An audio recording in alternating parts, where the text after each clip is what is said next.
Salut tout le monde, je vous retrouve aujourd'hui pour la dernière vidéo de la série sur la cicatrisation des tatouages que j'avais prévu de faire depuis quelque chose comme juin 2017. Et la dernière vidéo, la voilà. C'était un gros morceau parce que j'avais vraiment une idée de ce que je voulais mettre dans cette vidéo, à savoir donc vraiment un comparatif des différentes crèmes, baumes, etc. Et moi je fonctionne par phase. Quand j'ai commencé la vidéo sur la cicatrisation, j'étais dans une phase tatouage et donc je voulais faire que des vidéos sur le tatouage. Sauf que bon, les choses de la vie aidant, ou dans le cas présent n'aidant pas, j'ai pas eu le temps de faire autant de vidéos que j'aurais voulu, ni de les éditer, ni de les uploader. Donc la phase est partie et avec la motivation de faire des vidéos sur le tatouage. Après la motivation de faire des vidéos tout court, voilà, c'est envolé et je retourne dans une phase tatouage, à savoir donc que je vais assister à la convention de Lille à la fin du mois. Je vais réellement, enfin je me suis fait tatouer, je vais me faire tatouer, enfin voilà. Et là j'ai envie de faire des vidéos sur le tatouage, mais avant de me lancer dans éventuellement d'autres vidéos, j'ai envie de finir ce que j'ai commencé et donc de faire cette foutue vidéo sur les crèmes. Et comme vous voyez, j'ai potassé et avant toute chose, je voudrais faire un certain nombre de disclaimers. D'abord, si vous entendez des bruits bizarres, je suis dans mon salon, donc il y a mon chien qui décide de faire le tour du propriétaire. Et j'ai des voisins archi bruyants, donc ça je le dis dans toutes les vidéos. Je vais bientôt déménager, j'espère que ce sera plus le cas, mais en attendant, bah voilà, il y a des bruits partout. J'habite une rue super passante, donc il y a des bus, des camions, enfin voilà. Oui, salut. Sans plus attendre, le disclaimer en rapport avec la vidéo directe. Mais arrête. Commençons. Bon bah ça c'est le chien qui pousse le trépied. Mais ça va, oui. Tapis. Sans tout arracher, merci. Tapis.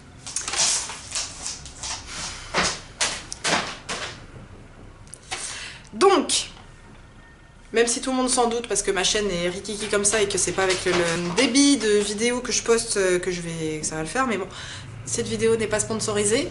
Je donne juste l'avis que j'ai et il est, mais alors purement le mien. Je n'ai pas d'intérêt à défendre une marque ou une crème plus qu'une autre. Je donne juste mon avis. Deuxième disclaimer qui est donc un peu relié à celui-là, c'est mon avis, donc tout le monde n'est pas obligé de le partager. Je dis peut-être des conneries, je sais pas.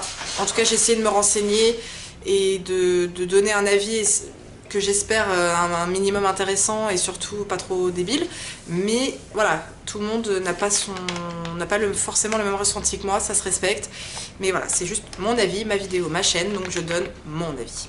Le deuxième, enfin non, c'est plus le deuxième, là, je sais plus quel disclaimer on en est, mais bon bref. Je rappellerai à toutes fins utiles que le corps n'a pas besoin d'une crème pour cicatriser. Je le rappelle parce qu'en fait, c'est surtout sur cet axe-là que Enfin, mon avis est basé un peu là-dessus. C'est-à-dire que toutes les crèmes dont je vais parler, je vais beaucoup insister sur cet aspect où en fait, justement, la crème c'est du confort. Le corps cicatrise tout seul. Enfin, je veux dire, quand il lymphe après un tatouage, quand il gratte, quand il démange, quand il fait des croûtes et qu'après il pèle, c'est un processus de cicatrisation normal et la crème, ça ne va pas être un miracle. Ça va pas aider votre tatouage à cicatriser en mode hyper rapide, ça va pas faire des miracles. Alors peut-être que si vous trouvez le combo de produits ou la routine qui vous va ou la crème parfaite, peut-être que ça va aider à accélérer un petit peu le processus, mais normalement, enfin je veux dire...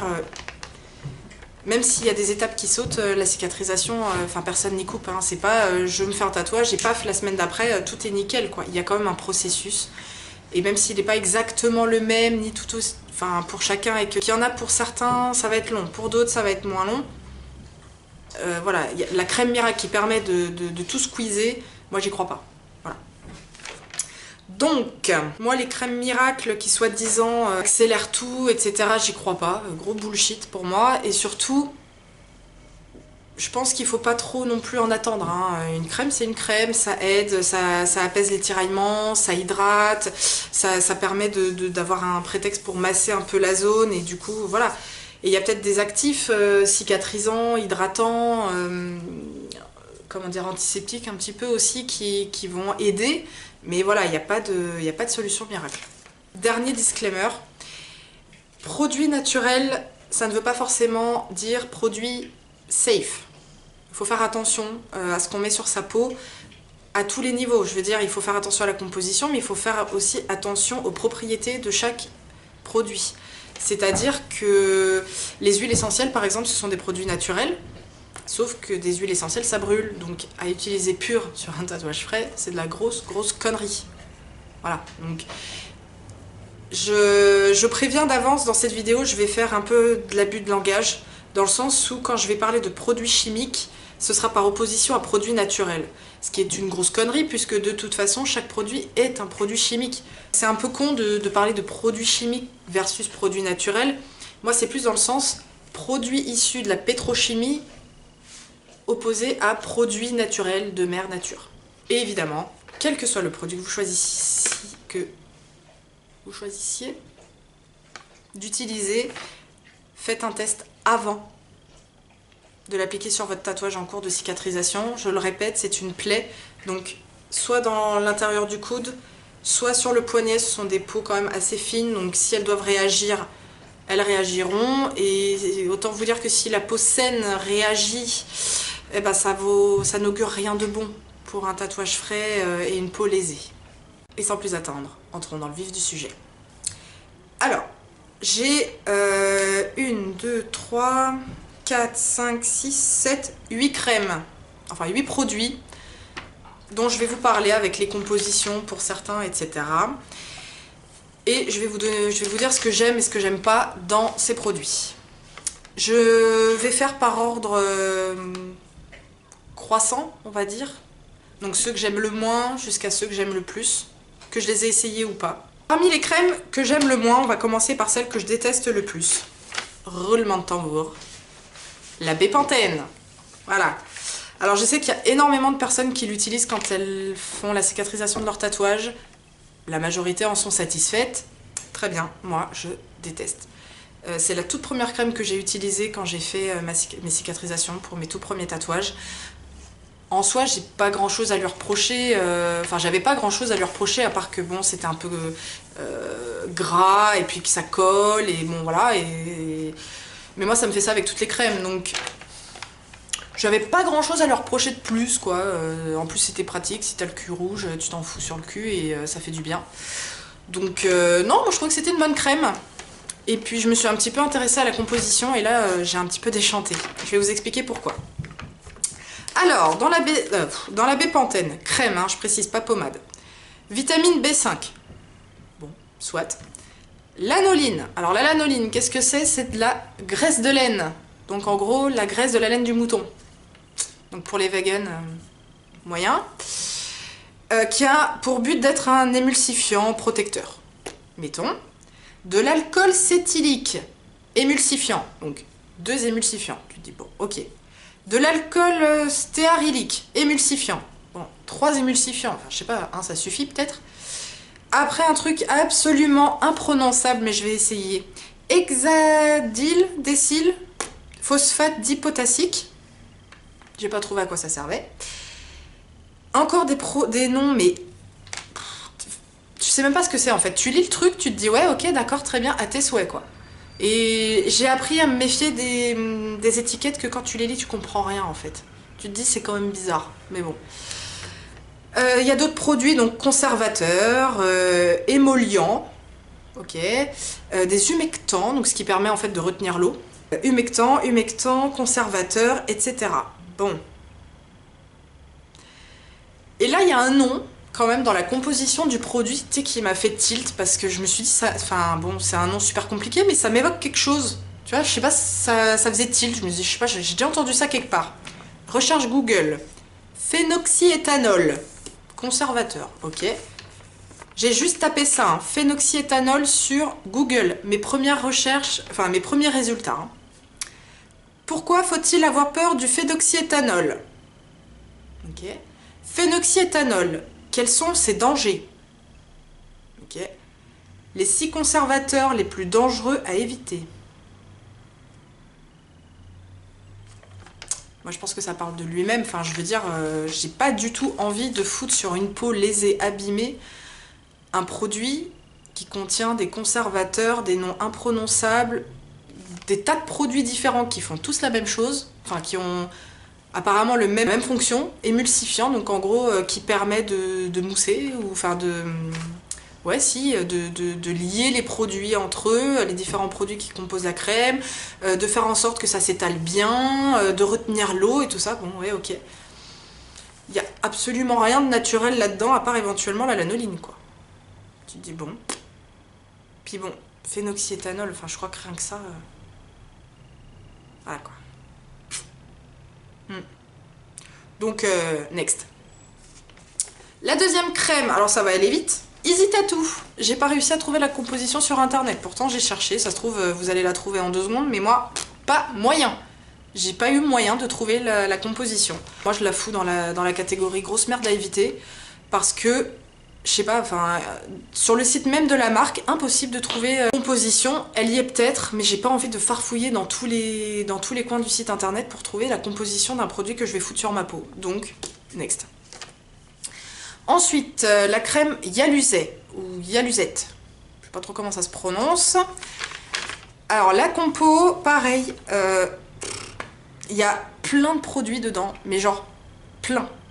La composition est quand même assez longue. Et bah pareil, c'est que des trucs, tu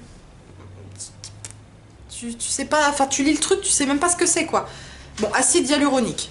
Bon, ça, on voit les crèmes anti-rides et tout ça, tu te dis, bon, ouais, ok. Il y a des émulsifiants, détergents. Alors, j'ai bien aimé le sodium lauryl sulfate, donc il y a plein de sulfates, hein, et bon.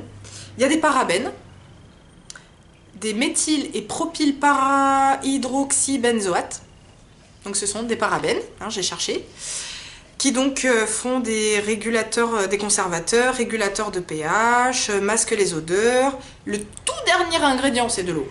Le dernier. Bon. Donc émulsifiant, émulsifiant, émulsifiant, ah, moussant, hydratant, humectant, conservateur, conservateur, conservateur, eau. Et là tu te dis en fait le seul... Si j'ai bien... Enfin, quand on lit la composition et qu'on regarde ce que ça veut dire, en gros, tu te dis, il y a un produit, le premier, acide hyaluronique, qui est intéressant, le tout dernier, de l'eau, et entre les deux, bah, plein de produits chimiques, dont des parabènes et des sulfates, donc de la grosse merde, hein, qui fait pas du bien à notre corps, pour lier tout ça. Ok, mettons. Du coup, j'ai cherché un petit peu quand même, hein, les sulfates et les parabènes. Alors, sulfates, agents moussants et émulsifiants. Ils sont irritants, allergènes et très largement répandus. Et donc, bah, force à force, trop c'est trop, hein. On en a dans plein de produits, pas que dans la crème. Il y en a dans les shampoings, dans les gels douche, dans les dentifrices, les parfums. Enfin voilà, il y en a un petit peu partout. Donc, une petite dose par-ci, plus une dose par-là, plus une petite, plus une... Bah voilà, c'est les petites gouttes d'eau qui font déborder le vase. Et les parabènes, c'est ce qui permet aux cheveux d'être beaux, d'avoir une jolie forme, d'être gainés, donc en gros protégés, quoi. Sauf que, bah pareil, c'est bien sur le coup, mais à long terme, en fait, ça casse les cheveux, c'est mauvais pour les cheveux, c'est mauvais pour la peau. À court terme, ça fait des effets apparemment incroyables, mais en fait, à long terme, c'est genre super mauvais, et surtout, ça dérègle à fond le système hormonal. Et après, on se demande pourquoi il y a autant de gens qui ont besoin de se faire aider pour avoir des gamins. Bon.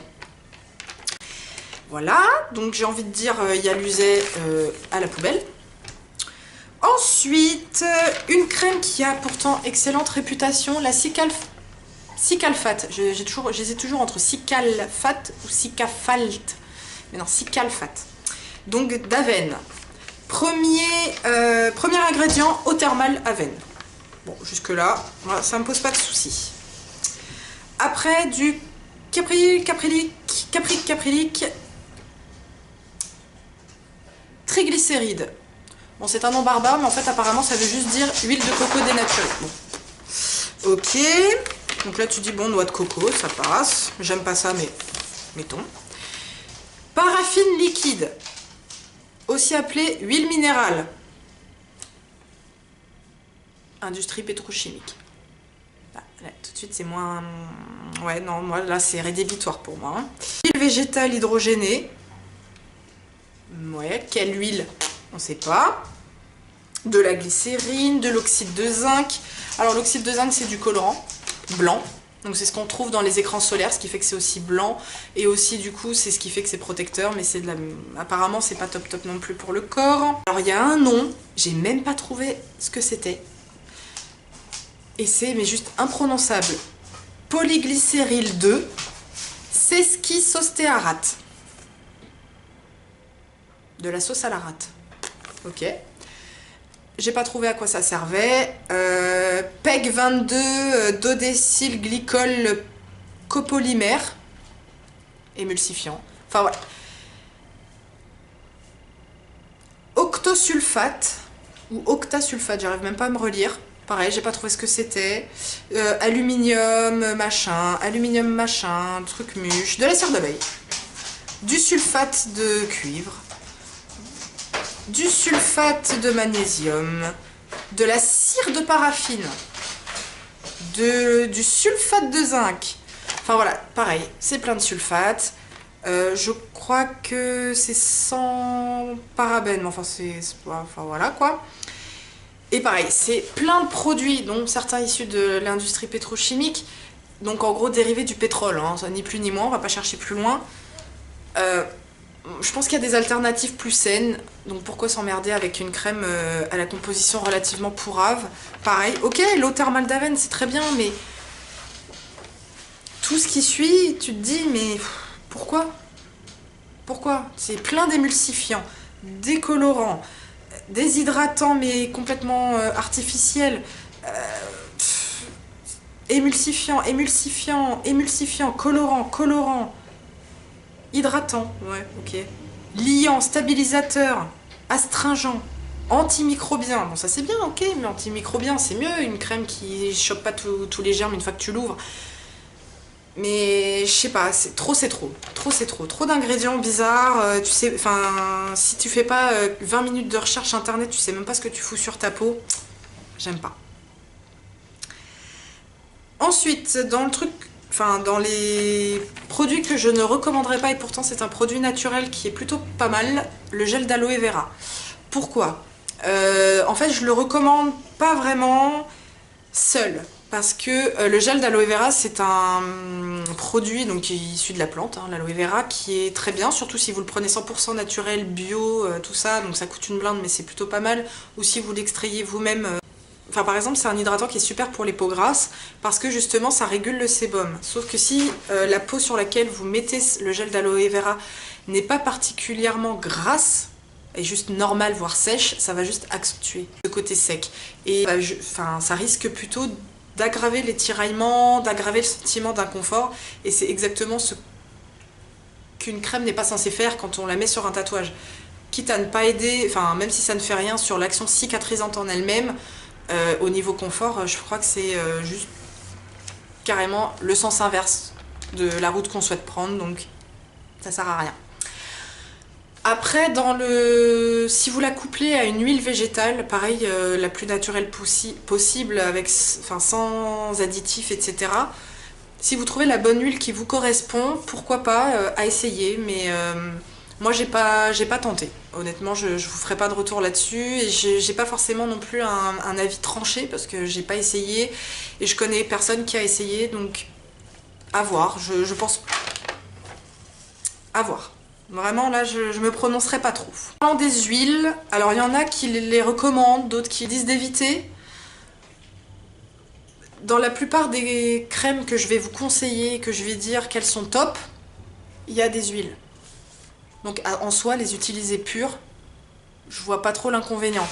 La seule chose, c'est que l'huile c'est gras et ça peut faire un film qui étouffe la peau. Donc allez-y avec parcimonie. Et renseignez-vous bien sur les propriétés des huiles, sur leurs contre-indications, pour éviter d'aggraver l'irritation de votre peau, pour éviter de foutre en l'air votre tatouage, votre cicatrisation, et de faire des grosses conneries, tout simplement. Hein. Donc pareil, on tente aussi sur peau saine. Je pense qu'il ne faut pas essayer d'y aller comme ça, banco, et d'y aller vraiment en mode grosse quantité. De toute façon, quoi qu'il en soit, il faut toujours y aller mollo. Il faut trouver la bonne huile parce que si vous ne trouvez pas l'huile qui vous correspond, etc., il y a possibilité que ce soit inadapté. Et là, on va rentrer dans la catégorie des crèmes que j'aime bien.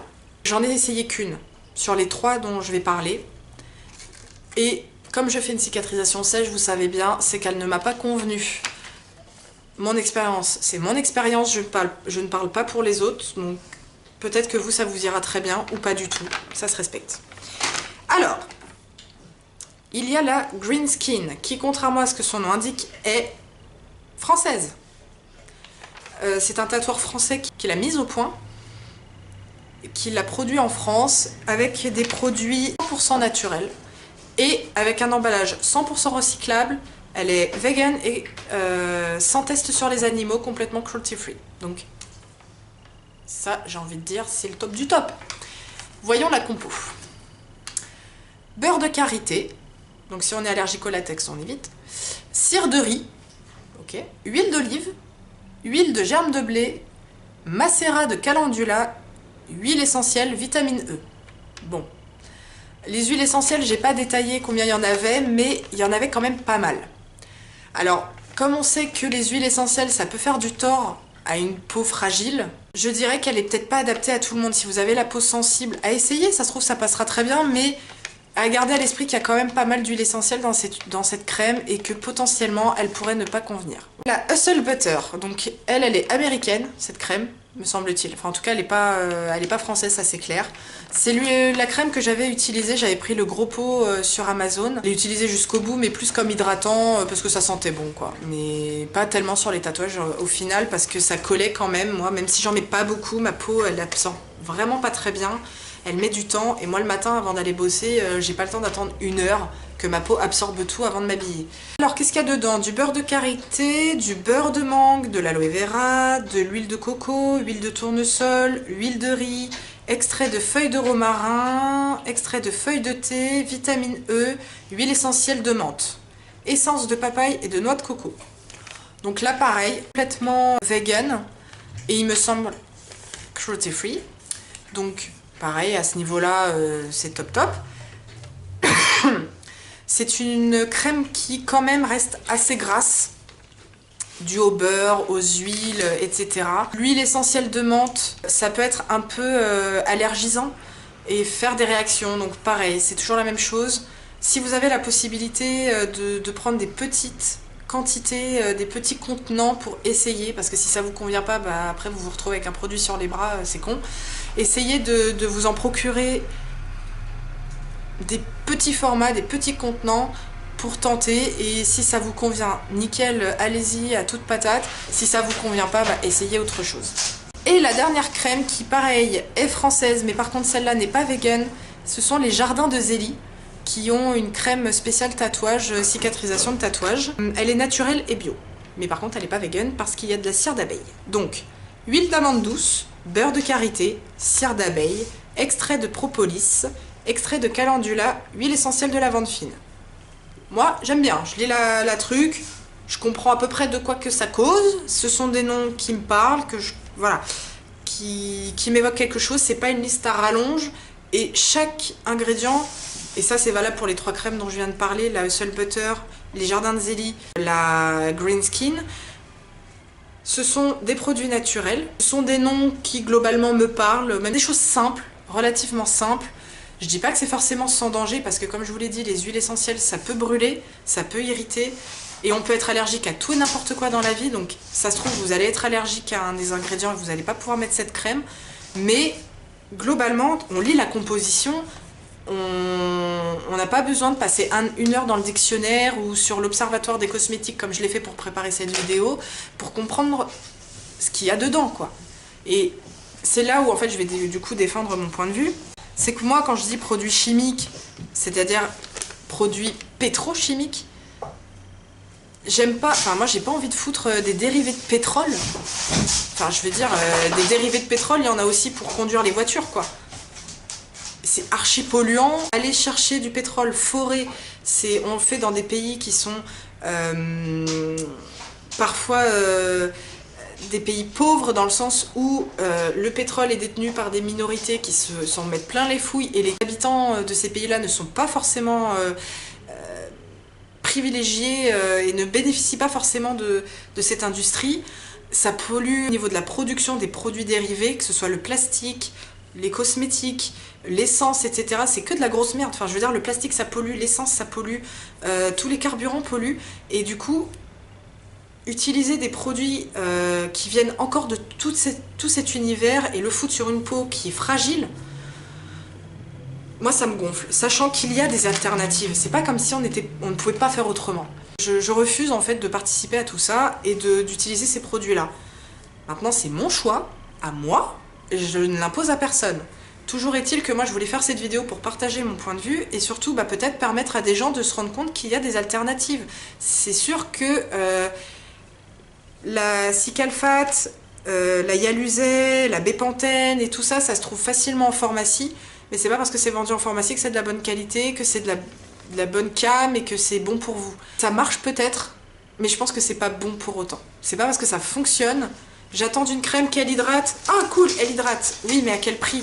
Et je parle pas seulement de votre santé, je parle aussi de la santé de la planète, je parle de la santé des autres.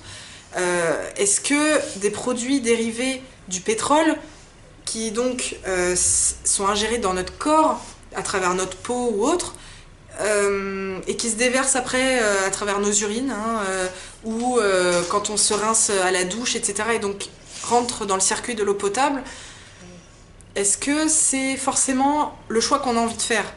Moi, je veux dire, je mets une crème, par exemple, comme la Green Skin, je me dis, l'emballage, j'ai fini, il est 100% recyclable, c'est toujours mieux que rien. Le top, ce serait qu'il soit compostable ou biodégradable, etc. Mais au moins, c'est une alternative. Je veux dire, bon, que du beurre de karité, de la cire de riz, de l'huile d'olive, ou de l'huile de n'importe quoi, des huiles essentielles, bon, ça se retrouve dans l'eau, je culpabilise moins tout de suite. Voilà, je me dis c'est des produits quand même moins nocifs, qui polluent moins à la fabrication, à la production, etc. et à la transformation que les produits dérivés du pétrole. Et donc, voilà, c'est une démarche un peu plus globale, une réflexion un peu plus globale que juste est-ce que c'est bon pour mon tatouage? Évidemment, c'est la question première, mais il n'y a pas que celle-là. Et donc, moi, je me pose toutes ces questions quand j'en viens à choisir une crème. Et étant donné que les cicatrisations sèches, pour moi, ça fonctionne du tonnerre, même s'il y a des tatoueurs, des fois, quand je leur dis, ils me demandent « Ouais, bon, attends, t'es plutôt tatoué et tout ça, tu fais quoi, toi, comme soin du tatouage ?» Et que je leur dis « Bah, rien, globalement, je me lave, je sèche et puis c'est tout. » Et qu'ils me regardent genre... non, il faut que tu mettes une crème, il faut que tu mettes ci, ça et ça. Et il n'y en a pas un pour me donner la même crème que les autres. À chaque fois, ils me proposent, ils me disent « Ouais, tu devrais essayer ça, tu devrais essayer ça. » Et quand je vais voir les compos, mais t'arrêtes de bouger ma caméra, toi? Mais arrête! Mais arrête, Mars!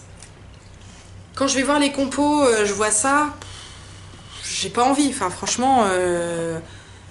non, j'ai pas envie de foutre ça sur ma peau, j'ai pas envie de donner de l'argent à des grosses firmes. J'ai pas regardé, tiens, à qui appartenait Aven, à qui appartient la Bépantène, à qui appartient la Yaluset, etc. Je sais pas quelle compagnie et quel groupe les produisent, les commercialisent et en tirent des bénéfices.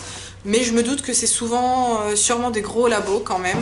Et moi je préfère soutenir par exemple un tatoueur qui propose une super crème qui apparemment est, pour ceux qui la connaissent, plutôt plébiscité et qui lance son petit commerce en France et tout ça avec des produits relativement locaux et 100% végétaux, 100% recyclables, etc.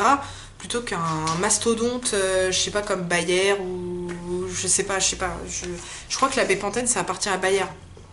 C'est des gros pollueurs, ils en ont rien à foutre de la santé des gens. Ouais, bon, bah j'ai pas envie de leur donner de la thune, quoi. Quitte à acheter une crème, je préfère prendre une crème qui, globalement, coche la plupart de mes prérequis.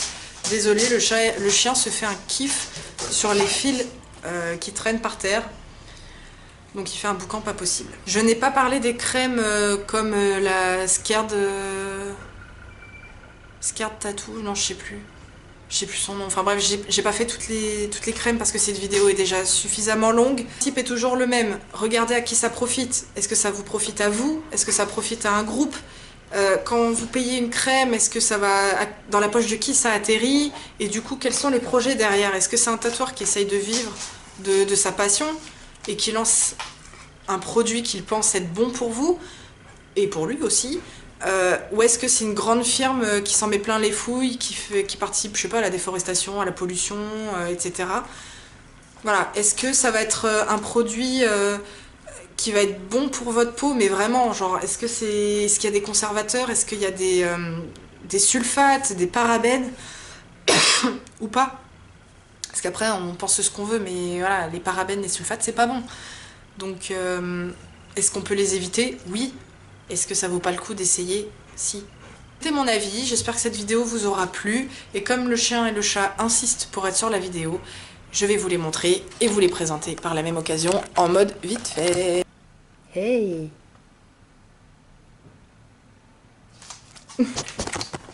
Non, mange pas la caméra! Mange pas la caméra! C'est mon chat.